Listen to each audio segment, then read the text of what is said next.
নবী গো, ও নবীজি, ইয়া রাসূলুল্লাহি, আমরা তো হায়াত কম, আমাদের নেকি কম। নবী গো, হুজুর,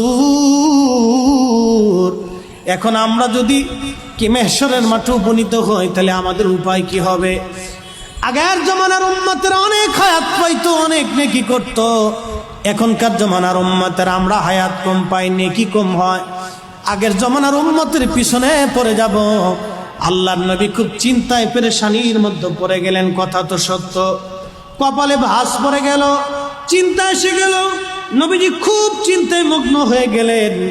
আসলে কথা তো সত্য, আমাদের হায়াত কম হবে, আমার উম্মতের নেকি কম হবে।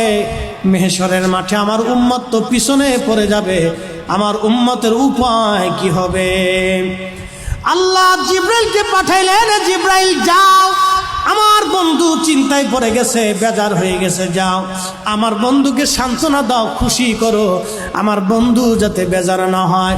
জিব্রাইল আমিন ঘোষণা দিলেন, হুজুর, আল্লাহ পাঠিয়ে দিয়েছেন আপনাকে খুশি করার জন্যে।